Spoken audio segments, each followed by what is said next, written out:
Welcome back to another edition of the Disney Dish Podcast with Jim Hill. It's me, Len Testa, and this is our show for the week of Schmurz Day, June 20th, 2022. On the show today, news, surveys, and listener questions.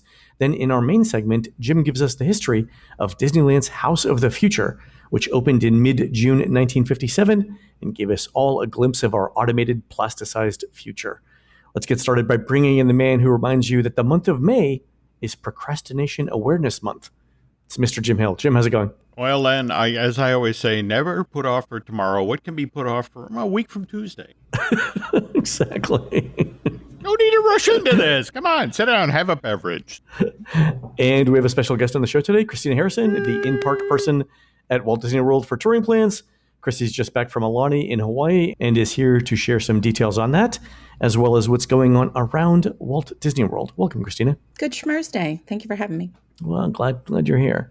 All right, before we get started, let's do a quick shout out to subscribers over at disneydish.bandcamp.com. Thanks to new subscribers Ant Fernandez12, A. Steven 2, and Comp Edwards, and longtime subscribers Torin and Heather, John Malone, and Jenny H., whose husband Eric wishes her a happy 17th anniversary. Jim, these are the folks trying to make World Showcase dining more authentic. In this case, by using France's national treasure, its mimes, as waitstaff in the Chefs de France restaurant. They say that testing is going way better than expected, in part because most of us never want to talk to another human being ever.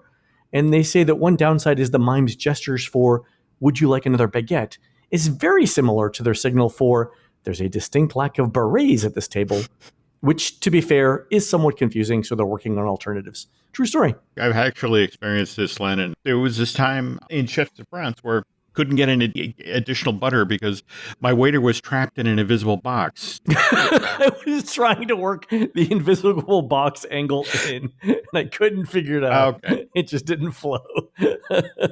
There was a Jerry Lewis thing in there too. Laurel suggested labor actions or smoking cigarettes. Mm-hmm.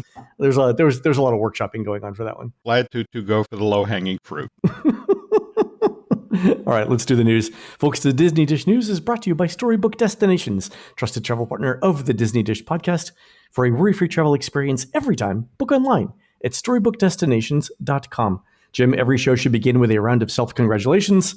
On the April 25th show, we mentioned that Maitre d' Israel had left Citrico's to begin the reopening process for Victoria and Albert's, and that we were on a roughly 60-day timeline for that.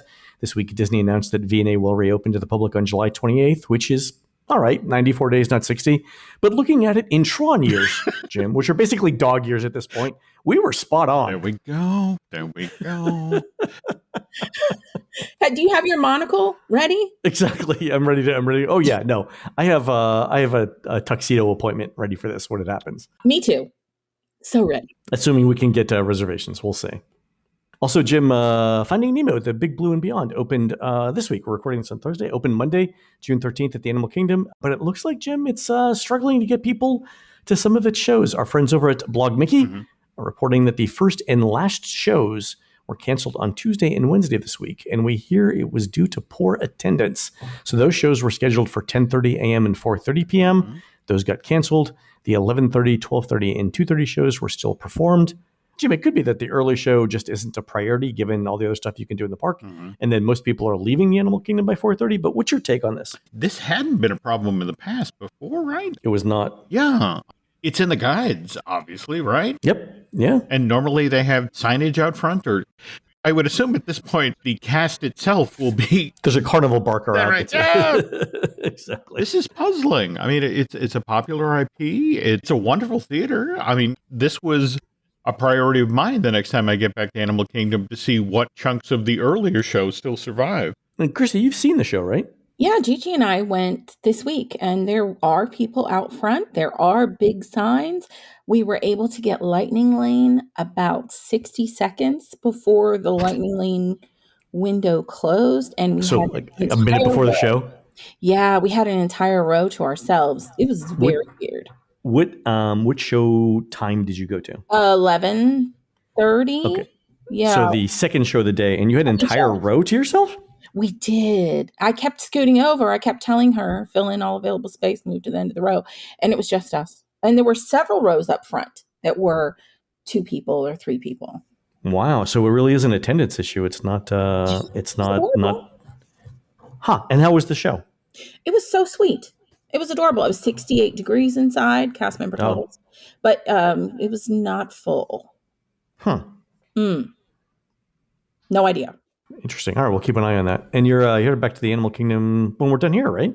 Yeah, I'm going to go check it out again. Yeah, check it out. See what happens. Yeah. Thank you.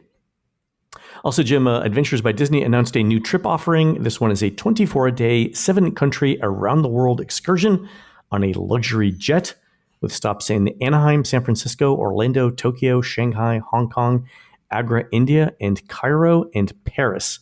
Starts at a mere $110,000 double occupancy, or another $11K if you want your own hotel room. Thoughts? I just wonder who's handling the messaging at Disney right now. Because think about it. Just yesterday, we saw the Fed announce that they were jumping interest rates up by 0.75 of a point. Yeah, where gas prices are what they are, and people are very concerned about money and inflation and the like. And there's a narrative out there that the Disney parks have gotten that much more expensive to visit and more difficult. And is this really the ideal time to walk out in that window? Hey, fly around the world, with us. And in a luxury private jet. Yeah, I just don't get why Disney, which was normally so great at promotion, has gotten so tone deaf. Yeah, this does have a sort of a let them eat cake feel to it, right? I think it landed with a thud as well. Yeah, and that was the thing. If you read any of the press coverage, it wasn't, oh, look at this wonderful thing. It was like Disney, once again, the whole catering to elites narrative. And it just sort of like, guys, come on. I will say that flying around the world in business class or first class is on my bucket list. It's literally one of the things that I want to do before I die. But I've looked at it from the perspective of websites like the Points Guy, who will tell you how to do it using the minimum number of miles that you can. So like, can you visit every continent, maybe except Antarctica, with spending less than 60,000 miles flying first class around the world? Like, that's the sort of challenge that I'm looking at. And 60,000 points is not a lot of points. No. So it's way cheaper than this. And I've looked at it. So, I'm intrigued by the idea, but I mean, $110K is a down payment on a house. That's easily. And that's, I just want the people on the PR and marketing side at Disney to do a better job. Take the temperature of the room, right? Yeah. Maybe this was something to kick to 2023, or at the very least, make this hey, you're headed out the door, Peter Royce. So you want to, instead of a fruit basket, take a flight around the world. Yeah, exactly. Could you announce this? Yeah, this would be great. There we go. Speaking of kicking the can down the road, Jim, Disney's announced that they're delaying moving Walt Disney Imagineering from California to Florida from next year to the year 2026. Yeah. Your take on this? It's been fascinating, the number of people who are so anxious to connect this to Ron DeSantis, suggesting that this is what Disney is doing to get back at the governor for supposedly going after Reedy Creek. And there's a lot of other issues in play here. I mean, for starters, the number of Imagineers who initially said no. Right. So they had announced that 2,000 jobs would be moving. Yep. But the number of Imagineers of those 2,000 who actually accepted it, what was your take on the number? I've heard as low as 150. Some people said even lower than that. Way lower than I heard. Yeah, okay. Yeah. So I had heard that they were expecting, at the end of the day, 600 or 700 people to move. Yeah. Well, remember, it isn't, I mean, for all the talk of this being Imagineering moving, there were other divisions of the company that were also supposed to head to Lake Nona, but products. Yeah, but the thing that concerns me most about this is, remember, the reason they wanted everybody there, or at least a good contingent in place by 2023 was Epic Universe, which opens in 2025. Yeah. So the notion, so now again, now we've extended the window and we're not going to get our operation up until the year after Epic Universe opens. A wonderful time to actually close the barn door. The horse is now in Norway. All right. Just how exactly are you responding to this brand new theme park, which is going to be built across from the Orange County Convention Center. Yeah. Well, so this is my question, right? If Disney was planning to have a competitive response in 2025 to Epic Universe, they would have need to have started in the year 2020, which we know they did not. Easily. And we know that from the lack of construction permits or any sort of visible construction, there's nothing in the pipeline after Tron, right? What's the next ride after Tron? Whenever I talk with folks about this, they, the D23 Expo is coming up in September, and I'm sure by then we'll know. We actually have a question on that actually coming up. All right, but let's say that happens though, right? So that's announced in 2022. We know Disney's timeline. We're looking at 2026, 2027? If that. Until the early, the beginning of an opening, right? Yeah, that's the other question I have about this move is, Jim, some leadership have already moved to Florida, right? There was the advanced team who basically said, I will lead by doing and I will move out to Florida first. So my team has somewhere to be in leadership to local leadership when they move as well. But now the teams aren't moving for 4 years. Yeah. So Disney's figuratively got its one foot in the canoe and one foot on the dock. And to further muddy the issue here, Len, Walt Disney Imagineering at Walt Disney World is fully staffed. It had a team in place. It would, the stuff it was doing for the parks with its team. So the folks who've moved from California are now, effectively showing up at the Florida facility for Imagineering, and it's like, so what do you got for me? It's like, well, we barely have enough work for ourselves. Yeah, there are no projects. Yeah, I mean, there are only so many people who can work on the Holiday Inn. Yeah. Right, the Polynesian DVC. Yeah. And so there's this real tension about these guys coming in from California who have to justify their own existence. And it's like the notion of... Because they're a project-based company, right? That's it, exactly. So it's like now you have these guys who've moved here who have to justify what they're going to do for the next 4 years, who are competing with the people who are already in the building. The hose has been turned off. That there's nothing in the works. And so it's going to get interesting, Len. I worry that the folks who've already moved to Florida who, eventually will I got to work somewhere. Yeah. And again, there's this certain company down the street that's doing a lot of stuff, Len. I mean, just the Universal Escape Rooms that opened just this week. Yeah, the number of Imagineers or the number of people in themed entertainment design is relatively small, right? Yeah. And Universal's hired a bunch of them to work on Epic Universe. That's a guaranteed job through at least 2025, Absolutely. Right? If Disney wanted to hire locally, I mean, there's just not that many people that they would hire. So if you're not coming from California and you're not already working for Universal, like what population is left? The other thing I would say though, Jim, is, and I think this is sort of convenient, is I know that a lot of Imagineers were rightfully hesitant to move to Florida because of cultural differences, like California versus Florida. But I think you mentioned interest rates, and I think that's giving Disney a huge out here. So I did some calculations. The median home price in Orlando has gone from $280,000 to just under $370,000. That's a 32% jump in 2 years. That hurts. 30-year fixed mortgage rates are just under 6% right now, and they were 3.16 2 years ago. So a mortgage with 20% down on an average house in Orlando was $964 in 2020. It is now $1,769, an increase of $800 a month or 84% in 2 years. All right. So if you're an Imagineer, right, you would look at this and say, okay, even if I agreed to this when you announced it or when it was internally debated, now my housing costs for just a typical home have gone up by $10,000 a year. You have not given me an increase in my wages of $10,000 a year, so I'm taking a $10,000 a year pay cut to move somewhere I don't want to go. That is a difficult sell. Absolutely. And let's not forget to factor in that this is a kind of tumultuous time at the Walt Disney Company with all sorts of talk about, whether or not Mr. Chapek is actually going to be here in the next year or so. You get a vote of confidence from the board, but but, not a particularly full-throated vote of confidence. Yeah, I mean, a vote of confidence would have been we're extending his contract now. Yeah. That would have been a vote of confidence. Yeah, this is more of we are still here with him. He is still the chairman of this company. There we go. All right. So we'll see what happens there. But my guess is this gives Disney a couple of years of breathing room to, number one, to see who is really going to move. Yeah.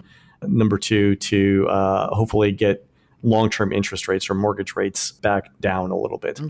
Yeah. Well, here's hoping. Also, Jim, we were measuring some interesting capacity numbers this week with Christina. So one of the things we were initially interested in is how many people can actually get through Guardians of the Galaxy in a given hour. And Chrissy, you were in Epcot a couple of days earlier this week, and you measured kind of the number of people exiting Guardians of the Galaxy, somewhere between 1,700 and 1,900 people per hour. Is that correct?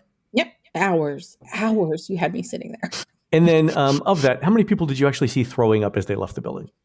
I have to say that was the worst part of any day I've had in the last 3 years because I couldn't look away. I had to count them. I had to tick, tick, tick, tick. Several. Too many. So I think you counted, you mentioned 3 to me. People are falling. They're falling. They're getting off. And it's like, I tweeted it at one point. It's like 20 some stairs up, 30 some stairs down. You have to go up to go down. Who thought of that? And then same with the elevator. If you've got like a scooter, you have to go up and then you have to go across the ramp. Then you have to go down. And people are falling because they're woozy. Yeah. You don't want to fall. They've just been spun around. Yeah. There were several. Gigi's scarred. I made her sit with me. Those bags are tiny. And I mean, you're in Epcot and you're eating a lot. It's not good. It's bad. I don't know if you saw what Alicia Stella tweeted out just last night. I mean, literally. Oh, that they've moved the trash cans to outside. It's like they put. They're now so let's just finish the thought. They're actually garbage cans now immediately after you exit the ride, and it's there so you can throw up into the trash cans. Yeah, I mean, it's just. Here's what I don't get. Right? I mean, Mission Space has a well-deserved reputation for making people nauseous. Test Track is a high-speed thrill ride. Why would you add another thrill ride that makes people nauseous to that side of the park? Escape from Gringotts has kind of the same element, a ride vehicle that turns to face the screens and that sort of thing. Why is it that we don't hear the same stories about that, about, people being made nauseous or that sort of thing? Is it just that it's a coaster that turns? Is that what disorients people? Or what do you think's going on here? I don't know. It is unusual. I mean, I've been on Gringotts, and it made me a little uncomfortable, but not the same way that Guardians did. And I'm not sure if it's the timing or the effects of it, but yeah, it definitely didn't make me as headachy. I don't know. I only got queasy in row 10. I've ridden it now 11 times. And when I'm up front, I don't, but I can't ride like Flight of Passage. I can't. I can do Everest, but I can't do Rock and Roller Coaster. I'm too old. See, it's just like for me, it's Star Tours. You get a certain age, you can't eat Taco Bell and you can't ride Rock and Roller Coaster. Oh, God. But I can do Guardians fine as long as I'm not in the back. Okay. Put me up. So both times I've done it, I've been in the back. So maybe that's it. All right, fair. Also, we were over at Magic Kingdom, and Chrissy counted the number of guests on Jungle Cruise. And the reason why we wanted to focus on Jungle Cruise, Jim, was because it's one of the most difficult Genie Plus reservations to get, and that makes it one of the most valuable. So when we do our number crunching statistical analysis of which Genie Plus reservations are best for the Magic Kingdom, it typically comes down to a handful. Peter Pan, Jungle Cruise, Big Thunder Mountain. Maybe It's a Small World, depending on when and where you visit. But Jungle Cruise is always in that list. So we were trying to figure out what the throughput looks like on Jungle Cruise, because the wait times have been really, really long. And it looks like Jungle Cruise is averaging between 800 and 900 guests per hour. Which, Jim, think about how much land Jungle Cruise takes up in Adventureland. Yeah. And you're servicing between 800 and 900 guests per hour on that. That doesn't seem like a great use of land. But the thing I think that caught my attention when Chrissy mentioned it was that there was an entire boat dedicated to skipper training during the day, like while guests were in the park. And so of the 7 boats on the water that were running at the time, one was out of commission for guests because there were skippers on that. And my question was, why would you do that when the park is open? Like I know it takes, time or whatever to bring the attraction up. And let's say, you're getting ready for a 9 a.m. opening, and I'm just making a hypothetical here. So, you got to start the boats running at 8.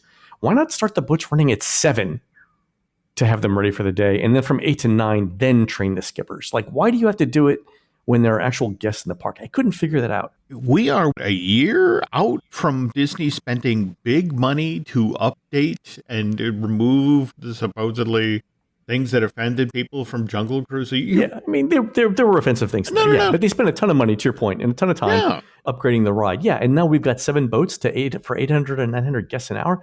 It doesn't make any sense. So I was actually trying to figure out what the maximum number of boats can be on the water in the Jungle Cruise at once. And interestingly, there's not a single widely accepted number. So like Wikipedia, and I know it's Wikipedia, says 9 max in Walt Disney World. Okay. And I heard from former skippers who give a number either 7, 9, or 10. Our friend Ted Linhart over at DisneyDocs.net has the actual original operations manual for Jungle Cruise written by Disney. And Disney says it's 16 boats with a theoretical hourly capacity of around 2,300 guests per hour. Now, there's zero chance that the Jungle Cruise is getting through 2,000 guests an hour. But yeah, I'd like to know how the number 7 is the number that's being decided on right now.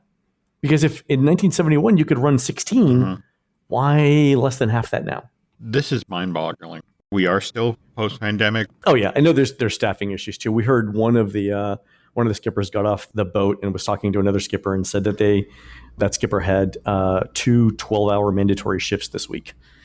So that tells you there's staffing involved. Oh, absolutely. And the fact that they were training during the day, which again they shouldn't be doing, but whatever. No, okay. Let's hope that radically improves soon. We'll see. All right, Chrissy, good job on the counts. Sure. All right, we have an interesting survey from Danielle. It's a Disney survey for Disney World annual pass holders, asking how they like the new passes. So here's I know you know where I'm going with this, Jim.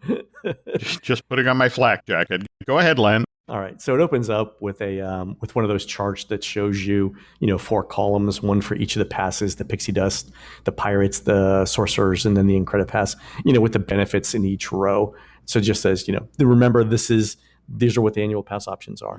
The first question is, how would you describe the new annual pass types in comparison to the previous annual pass options? And the options are much better, better, the same, worse, much worse, and I'm not sure. And Danielle picked much worse. So the next question is why did you describe the new annual pass types as worse? And Danielle helpfully said they're more expensive with less things included.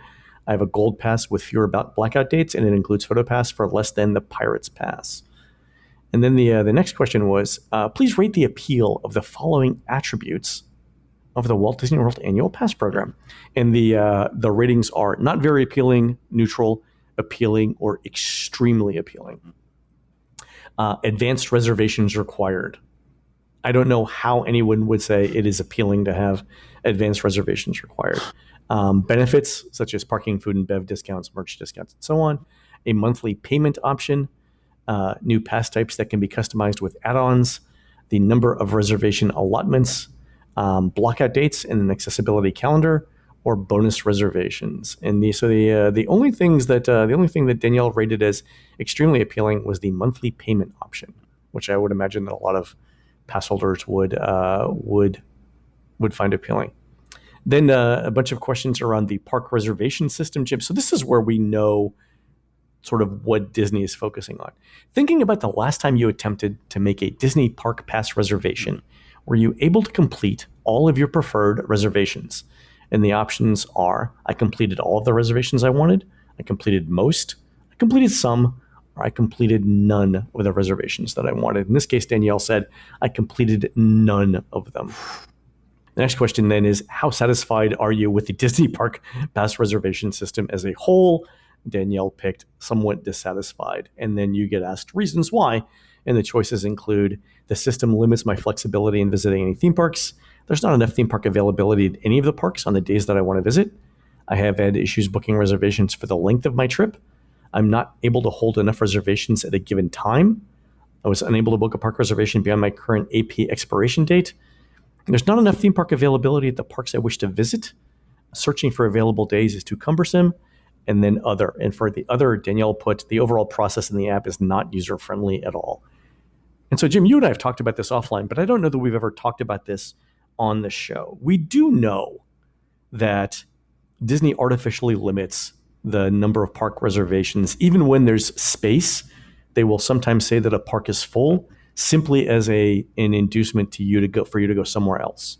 Yeah. All right. And that's sort of like the big secret, right? Is that parks can have availability, but the reservation system is mainly run for Disney to allocate guests somewhat evenly, or whatever distribution they want, among the 4 parks, right? That's sort of like the unsaid secret. Yeah. And and I get it. I get it from a staffing position. Likewise, I mean, you want your restaurants, you want your shops at the underutilized parks to do well as well. But it just, so much of what Disney is doing these days at the parks has little or nothing to do with guest satisfaction. It's all about making these places easier to operate.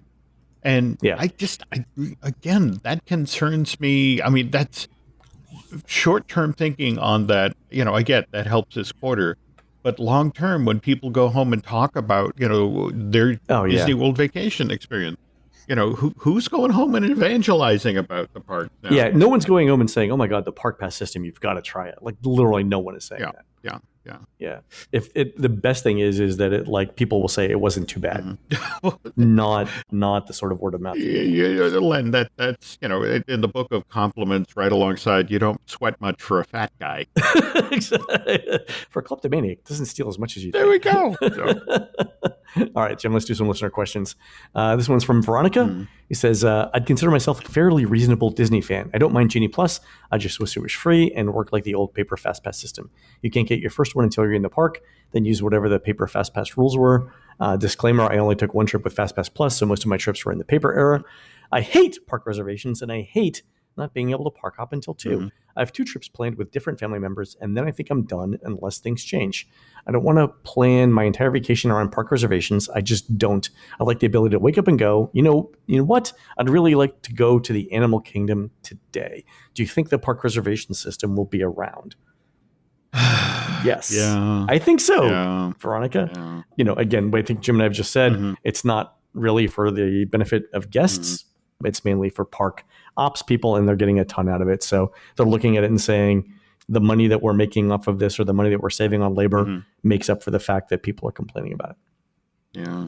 And the one little spark of hope here, the fact that the surveys we've seen recently suggest that at least somebody at Disney is gathering info for a presentation to the effect of, it's gotta be, just the effect of, guys, we're 5 miles down the wrong road here, and people are going home, and this is how they're talking about their Disney World vacation. And this is going to be problematic again in 2025 when Epic Universe opens up. So we need to do something. We need to come up with a solution. But at the same time, which fire do you put out here, Len? We've spoken at length on other shows about how terrible Disney's tech is, how un-user-friendly it is. Which heart condition do you work on here first? Yeah. So I spoke to somebody earlier this week who had a really interesting deep dive into what goes wrong with Disney's website with certain errors, and it's kind of astounding at how it's basically a bunch of independent groups who don't talk to each other, adding things like cookies to your browser experience, but then not understanding the impact of what other people are doing, so that ultimately what happens is there's so much junk on your computer being put in by Disney's website that it actually breaks Disney's website. And it's more prevalent for people who frequent Disney's website. So like Christy and I, who are on Disney's website every day, like I basically have to go into incognito mode every time I browse because I'm not going to delete the cookies. That's an issue that they need to fix. But yeah, you're right, to your point. All right, next question from John. My daughter and I will be going to Anaheim for the D23 Expo in September. I must admit, I don't recall from Expos past whether stuff was leaked beforehand.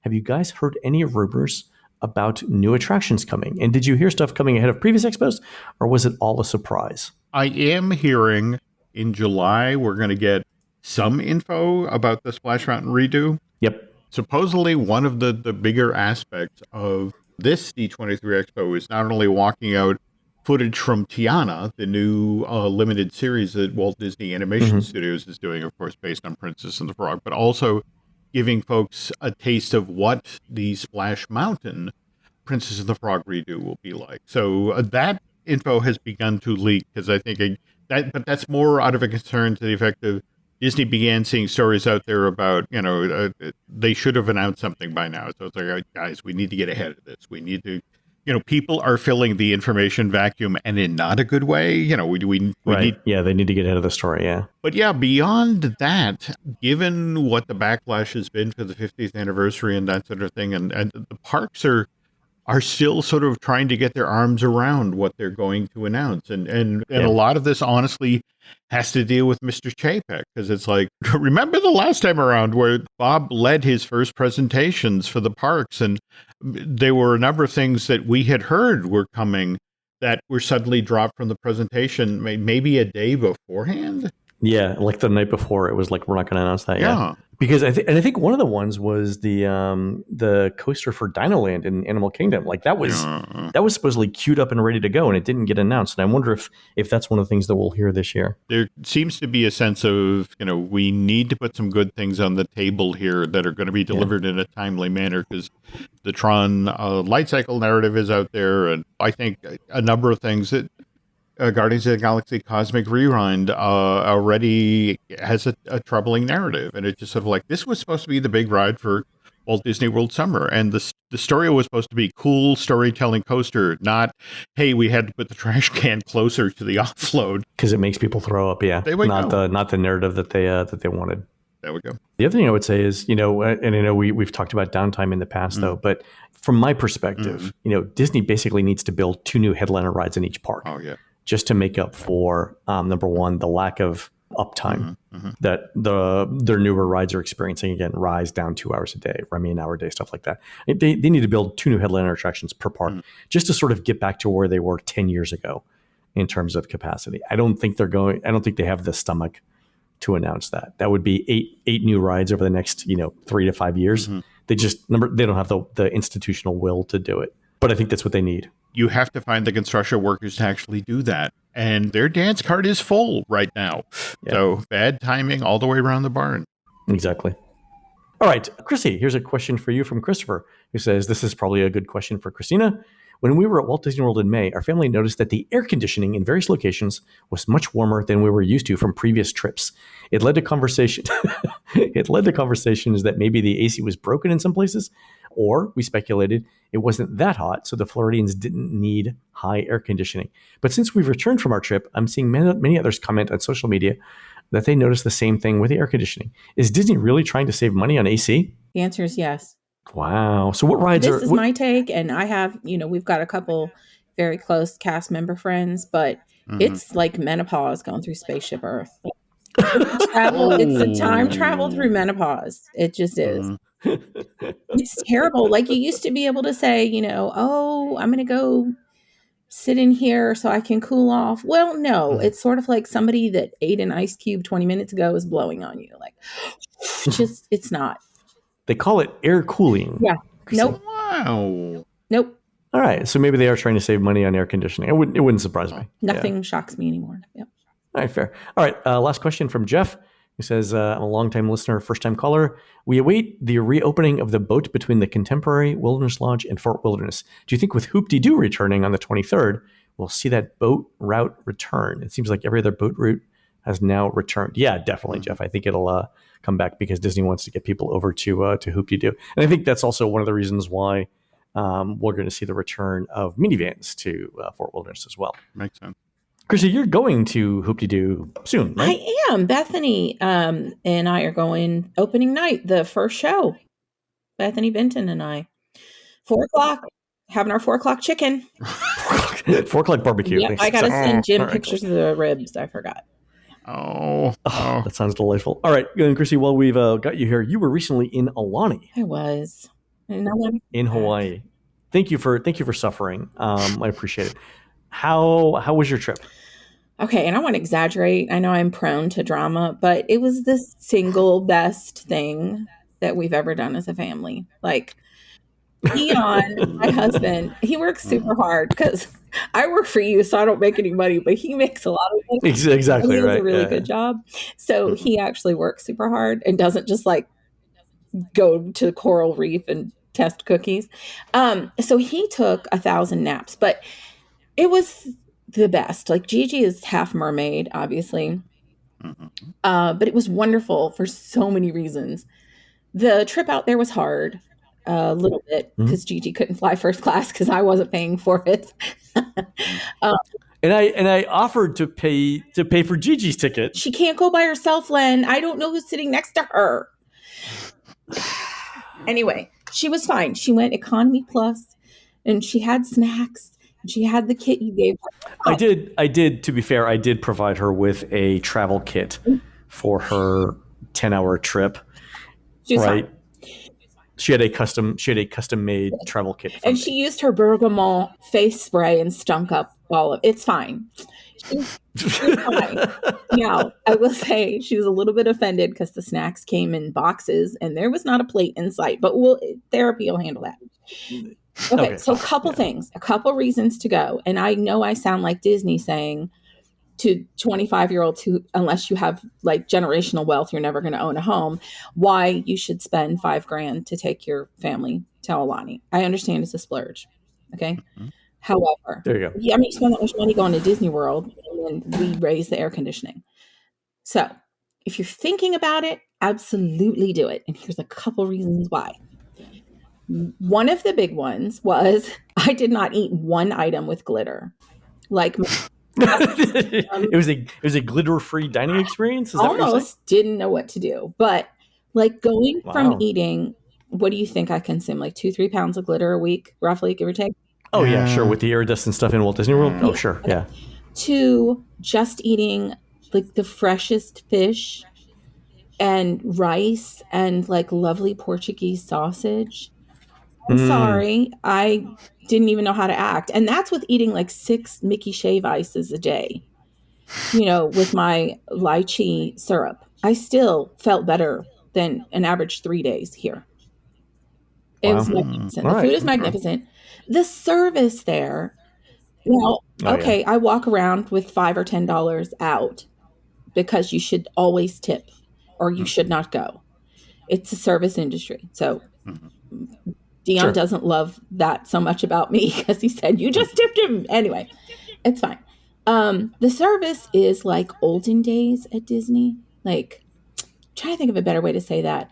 We said we were there to celebrate Father's Day. It was my cheap way of getting out of Father's Day because we were going anyway. Sure. Strategic. Right. I don't think the word cheap is what you're looking at. Strategic. It's not about the strategery. Okay. So I made Dion wear the little button. I'm celebrating Father's Day on his t-shirts, obviously not on his bathing suit. But the cast members went out of their way to recognize that. Like, we were given little treats, and when we went to dinner, he was given like a special dessert. It wasn't the usual like plop of cupcake that you get at Publix. Nice. Like, and I'm sure whatever they gave him was fabulous too. It was all wonderful. It was. Where did you go? Did you go? Was Oma open? No, that's the only place that's not open yet. Okay.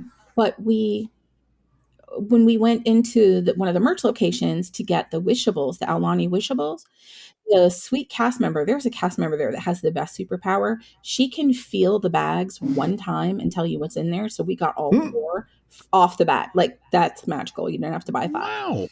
Wow. But she remembered Gigi. And then every time we would pass by her and another gentleman cast member, they would make little comments to Gigi. Oh, what shave ice did you get today, Gigi?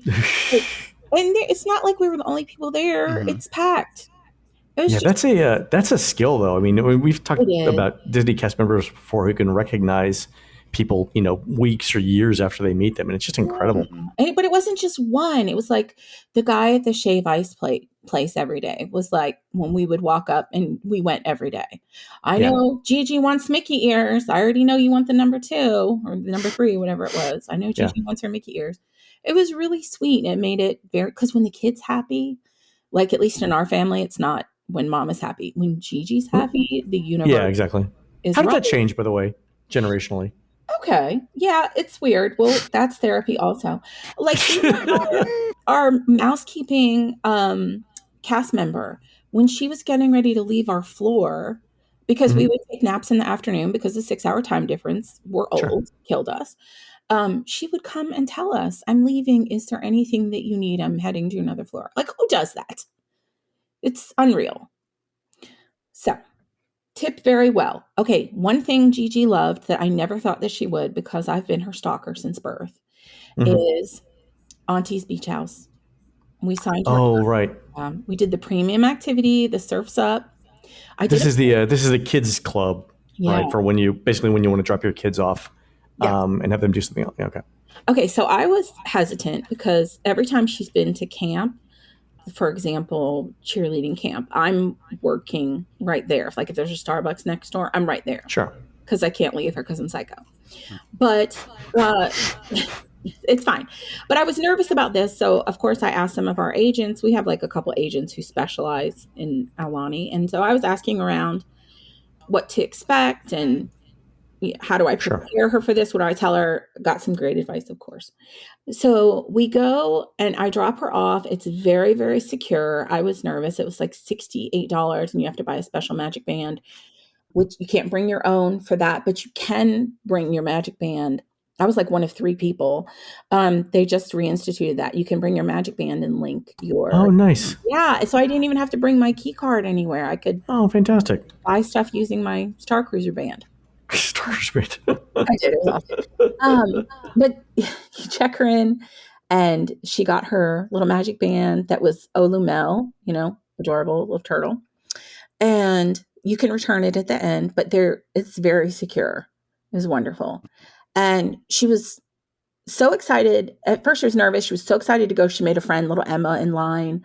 So she went on and I just very quickly said, are you all allowed to accept tips? And the cast member said, we accept tips in the form of thanks or something like that. So she didn't say no. And I was like, I got cocktails to consume, so I don't have time for this. Like, I want to give you cash. Are you allowed to take money? And she said something else similar. And I was like, got you. I'm going to the front desk. I go to the front desk. I speak to the wonderful cast member there. And she said, they have to refuse 3 times. This is like a magic code. Swear. They have to say no 3 times and then they're allowed to accept it. What? Oh, okay. That's interesting. P.S. I'll accept it the first time. Let's just go on the record. Tell you twice. Right? There we go. Yeah, I'm good. You want to give me a cookie? The answer is yes. Yep.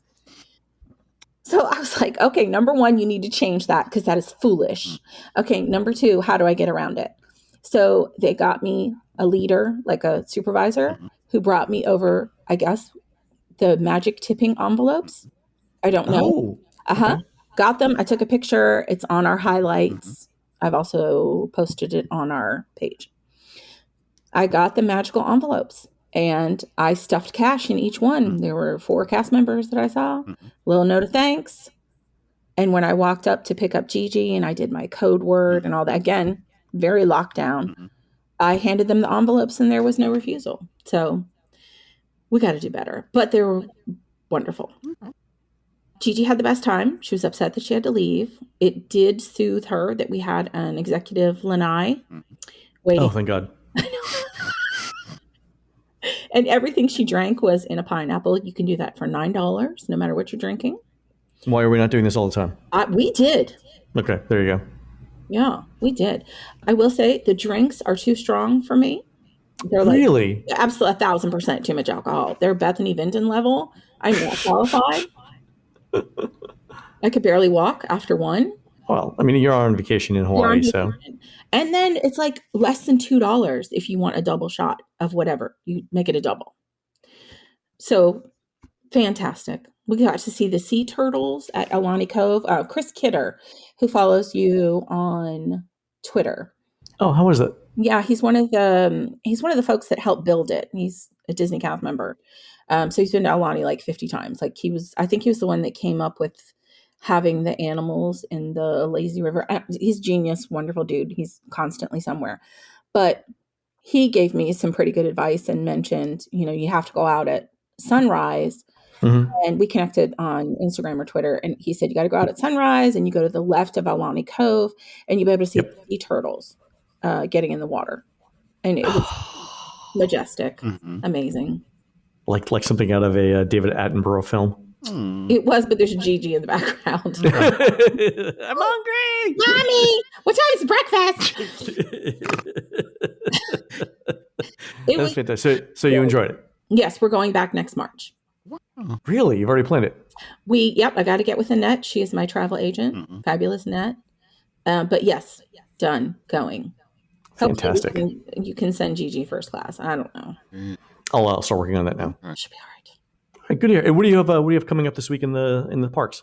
We have a lot going on. Okay, so Animal Kingdom today. I have to count Guardians for you like 10 more times. Hopefully not seeing you vomit.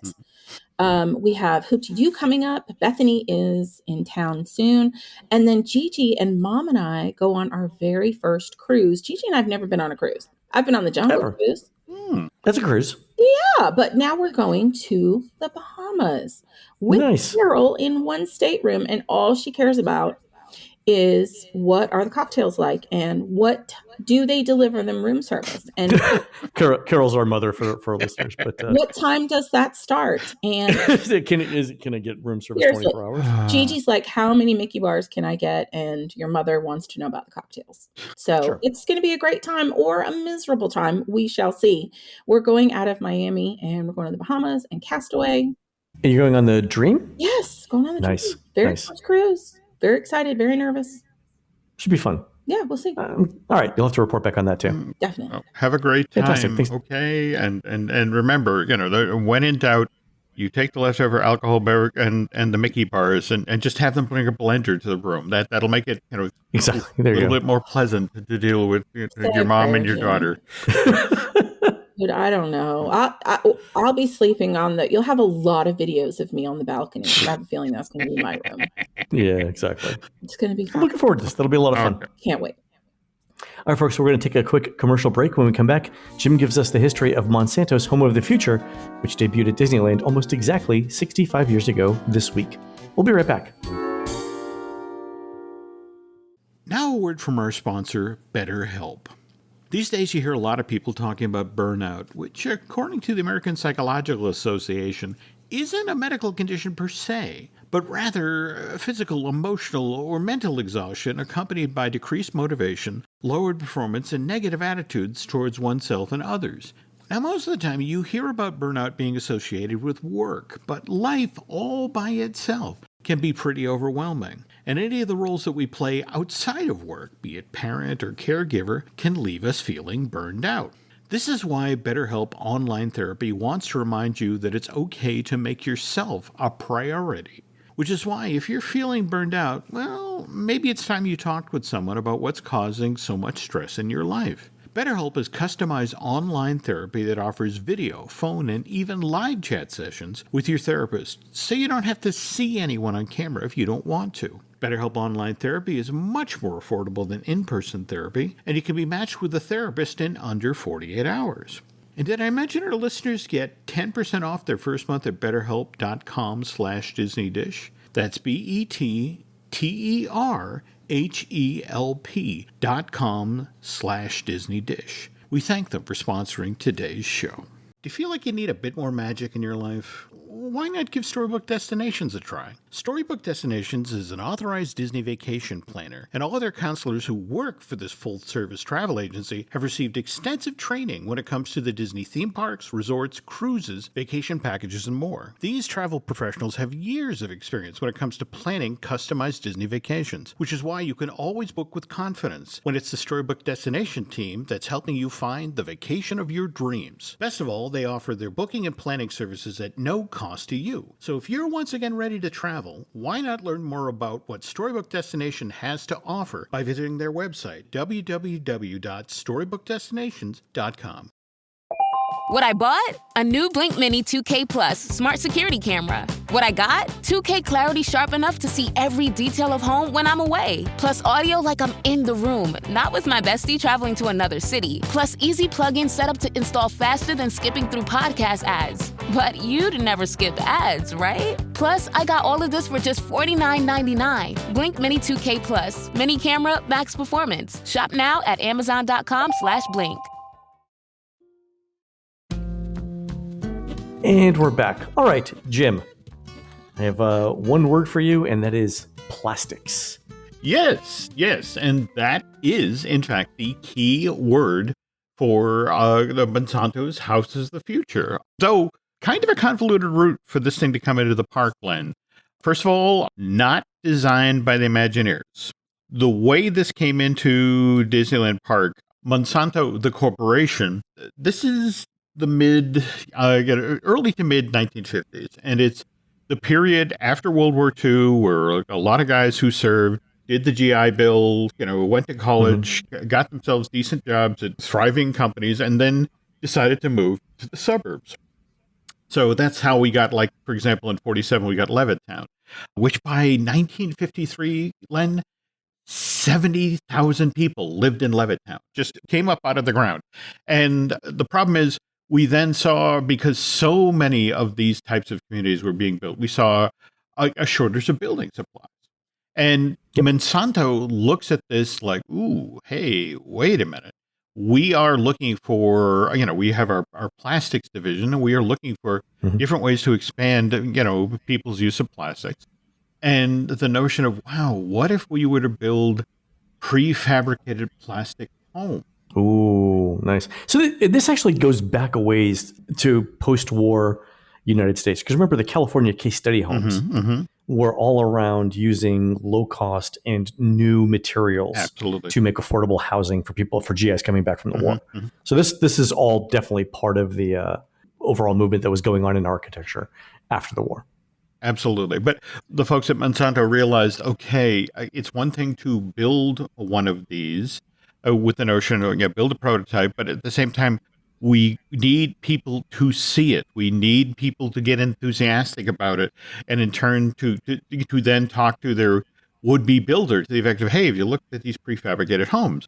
So it's like, we're going to put the prototype where we can get thousands of people through it a day, and then hopefully spur sales of this thing. Which brings us to Walt Disney. And while the Tomorrowland segment of its Disneyland television show is among one of the more popular aspects of this ABC anthology, the Tomorrowland area at Disneyland Park is this kind of hodgepodge of pseudo-futuristic things. I mean, they have the Flight to the Moon ride, likewise the Space Station X-1 thing, which we covered on a Disney Dish over the past year or so. But right next door, there are these shows and attractions that have virtually nothing to do with the future. Walkthroughs like the Dutch Boy Color Gallery, Kaiser's Hall of Aluminum, and you and mine. The Hall of Aluminum. The Hall of Aluminum. It's just the funniest name for an attraction. Len, I would actually say it's number 2 behind the Crane's Bathroom of the Future, and probably not the smartest place to use the word number 2. No, probably not the best analogy. But we're doing a Band Camp exclusive show on that. We will do a deep dive on Crane's Bathroom of the Future. And again, another poor choice of words. Okay. But anyway, back to Walt Disney and his less than satisfying Tomorrowland of 1956. And you got to remember, Monsanto was already sponsoring an attraction at Disneyland, the Hall of Chemistry. And it's about this time that some enterprising executive at Monsanto thinks, wait a minute, Disneyland gets thousands of visitors a day. And if we build a prototype of our prefabricated plastic house there, virtually guaranteed to get plenty of foot traffic. So they reach out to Walt, and as the story goes, Len, the executive of Monsanto hadn't even finished their pitch for the project when Walt says, yes. Not only that, Walt is so enthusiastic about this prefabricated plastic house idea that he's like, look, let's put the House of the Future. Let's not just build it in Tomorrowland. Let's build it at the entrance of Tomorrowland. So it's the first thing people see when they walk up to the side of the park. And to say that this project was fast-tracked, Len, they poured the concrete slab that this 1,280 square foot house would built on, I think the ink hadn't even dried on the agreement for the slab. This thing goes in. They're on a conference call with Walt. You can hear the cement truck beeping to back up in the Yeah. background. Beep, beep, beep. Hold on one second. Now, and more to the point, to ensure that virtually every Disneyland guest would tour the House of the Future when they visited the park, this Tomorrowland attraction was heavily hyped as a freebie. By the way, also a freebie was the Hall of Chemistry. And Walt also decides to double down on upgrading Disneyland Tomorrowland. So just 2 days before the House of the Future opens, and that's June 12th, 1957, as you mentioned, 65 years ago, Walt cuts the ribbon on the Viewliner, which is advertised as the train of tomorrow. But let's be honest here, Len, it's a narrow gauge train that's built with parts of today, as in Bob Gurr basically pulled the drivetrain out of an old Oldsmobile and certain parts out of Jeeps. And it's like, yeah, it's a train of tomorrow, and I hope it runs for most of today. Anyway, Monsanto proudly hypes the fact that 14 different types of plastic are used in the construction of the House of the Future, which consists of 4 symmetrical cantilevered wings that then sort of sit high off of the concrete slab that we talked about being poured almost instantaneously. That serves as the foundation of the House of the Future. And if you were to talk to the guests who actually toured this Tomorrowland attraction during its 10-year run at the park, what they remember most about the House of the Future is they'd have talked about the microwave, which back in the 1950s, this was cutting-edge tech, not the commonplace, what we're all using to heat up the muffins.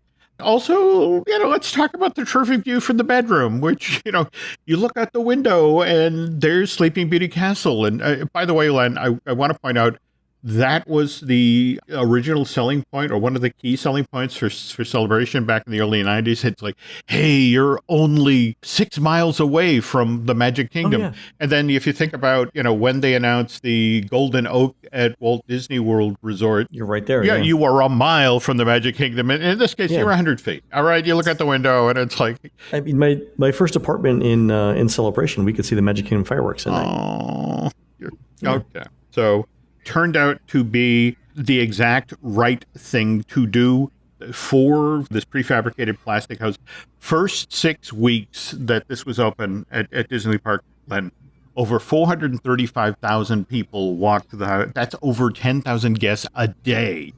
Wow, that's basically Peter Pan. Yeah, no, that's it exactly. So, and it has a 10-year run at the park, and in that time, 20 million people tour the wow. And to Monsanto's credit, 3 years after it opened, they did go in and redo and retool the attraction. They got a brochure that talks about, you have to see the House of the Future with its new golden glow decor.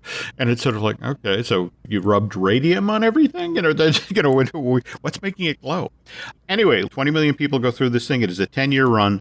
But unfortunately, Monsanto just doesn't get the response from its prefabricated plastic homes that it thought it would. By the early 1960s, it's abandoned the idea of this basically becoming a division of that corporation. I mean, they'll create individual pieces and parts that home builders can then use, but they're not going to go full bore into this market.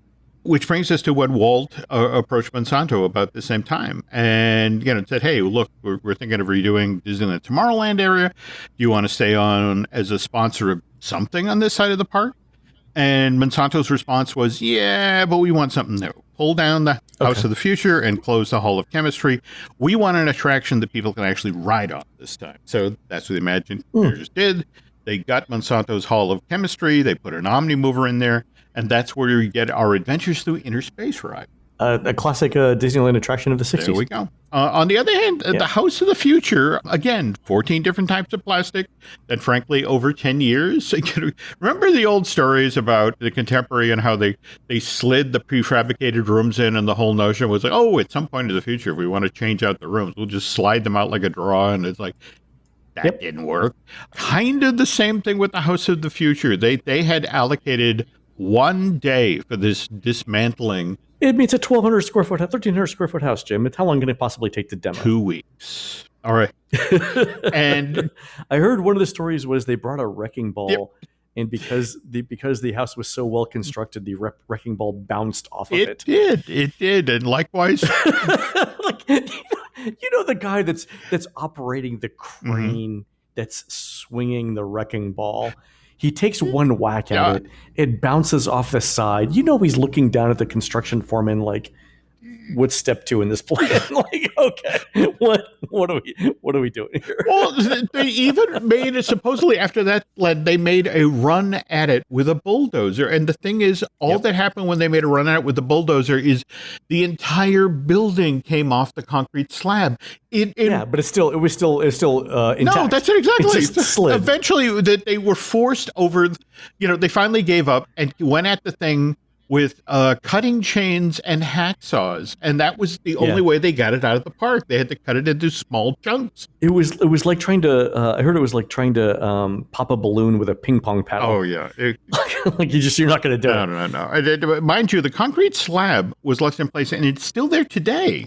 Also, Morgan Bill Evans, whose team did the landscaping around the house, that survived this whole process. In fact, it then grew up into this lovely a green space that Disneyland decided, well, okay, from this point forward, that's not where the House of the Future was. That's the Alpine Garden, because the thinking was, look at this green space, which serves as a lovely frame for the Matterhorn mountain that's right behind it. Oh, there you go. But then come 1996, the Alpine Garden becomes King Triton's Garden, and this is where a Little Mermaid meet and greet area is set up. And then in 2008, the Little Mermaid moves out, and this becomes where Tinkerbell starts doing a meet and greet, and this area becomes known as Pixie Hollow. Currently unoccupied, but Len, that concrete slab is still there. By the way, just in closing out here, if you want to learn more about this, Dave Bossert, he's the gentleman who wrote the Kem Weber mid-century furniture design for the Disney Studios, and you and I have talked about his most recent book here on the show, Len. Claude Coates' Walt Disney's Imagineer, the making of Disneyland from Toad Hall to Haunted Mansion and beyond. Right. Dave is writing a brand new book called The House of the Future, Walt Disney, MIT, and Monsanto's Vision of the Future. And this is supposedly coming out in 2023, folks. And by the way, if you Google Dave Bossert and House of the Future, you can pre-order this $60 book for 20% off. It will be I see that $48. And again, if with the story, the two previous books that Dave has done about the Disney parks are any indication, this House of the Future book is going to be a must-have. So be sure and check it, because again, we just barely scraped the stories here. Also, it's worth noting that in the Wonderful World of Mickey Mouse, one of the very first extended shorts that they did were when Mickey, Donald, and Goofy moved into the House of the Future, and that one's definitely worth checking out. Wait, there's a Mickey Mouse cartoon where they moved into the House of the Future? It's not only that, it's Ludwig von Drake who set up the House of the Future. And yes, it's Mickey, Donald, and Goofy in the House of the Future. It's a 7-minute long cartoon, well worth seeking out, Len. What's the name of the cartoon? Is this the one where they're going to the which looks like the World Expo and Goofy goes back in time? No, hang on, if you give me... Have I not seen this one, Jim? I came out with the first season of, when they redid the series of the Mickey Mouse shorts. Yeah, here we go. It's called The House of Tomorrow. House of Tomorrow. Second episode. I have not seen this one. Second episode of The Wonderful World of Mickey Mouse. Go check it out now. You will enjoy. So the best thing that's going to happen to me today. I just know it. Awesome, Jim. Thanks. All right. So so Dave Bossert's book is available on Indiegogo. So look it up. It's House of the Future, Walt Disney, MIT, and Monsanto's Vision of Tomorrow. Mm-hmm. And again, 2023. Fantastic. So awesome.